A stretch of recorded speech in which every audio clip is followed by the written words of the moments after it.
तो भाई हमार जौन इस सारण में घटना भइल बा, 3 गो यादव समाज के राजद के पार्टी के गोली लागल बा। ओमे बा बबुआन क्षत्रिय सन के हाथ आ बीजेपी के हाथ। भाई हमार एमे बीजेपी षड्यंत्र इतना रचले बा कि जितना भी पिछड़ा जाति बा, छोट कास्ट बा, यादव समाज बा, एकनी के हरदम दबदबा में रखल जाओ। भाई हमार जब से बीजेपी सरकार बनल बा तब से पिछड़ा जाति के और यादव समाज के हरदम जलील कइल जाता, कहीं भी गोली मार के फेंक दिया जाता। भाई हमार एक और इंसाफ नइखे मिलत।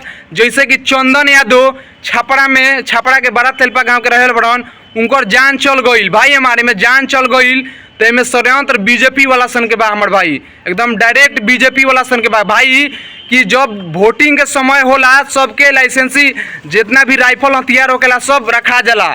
फिर उ कैसन मतलब जो वहाँ के जो पब्लिक रहे, ब्राह्मण राजपूत रहसन, ओकनी के हथियार अभी तक रखाल ना रहे। भाई हमार का है एकर कोनो वजह हुई तब नू कि डायरेक्ट ओकनी के गोली मार दे के बाद जौन भी पीछे से बोली ओकनी के गोली मार दे के बाद। तो भाई हमारे में षड्यंत्र लौकता कि बीजेपी वाला सन के हाथ बा, यादव समाज के जलील कइल जाता, दबदबा के रखल जाता, केहू के भी गोली मार दे, एकर कोनो इंसाफ नहीं किया। भाई हमार जब तक बीजेपी के सरकार बा तब तक, लेकिन जहिया ही राजद के सरकार आ जाई नू, एक एक खून के बदला लेम से बाबू घबराइए से मत, ठीक बा।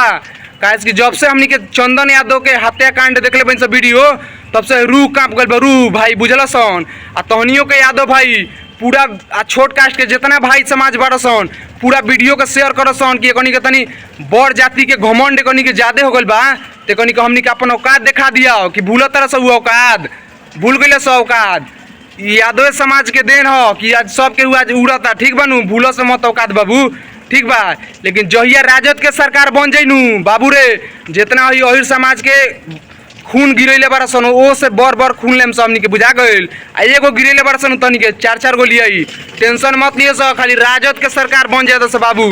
भाई हमार ये वीडियो से तू सहमत बारो तो वीडियो को शेयर करो आ दिखा देवल जाई पूरा बिहार में कि राजद के सरकार जहिया बन जाई तो यह यादव समाज है जितना पिछड़ा कास्ट के जाति बा सब एक नंबर पर आज करिए। तहनी के जितना बरजतिया बारसन सब तनी के गोड़ पर नचा के रखम सबनी के, ठीक बा। घबरा समत बाबू, तनी के बीजेपी के सरकार में बहुत तुरंत तरह से केहू के गोली मार दे तरह से साला रूह कांप गल बड़े, रूह साला राजद के सरकार बन जाए तो तहनी के बीच चौड़ा पर टांग टांग गोली माराई बाबू, घबरा समत। भाई हमार तू वीडियो से सहमत बारा नू तो खाली वीडियो का तू शेयर करो।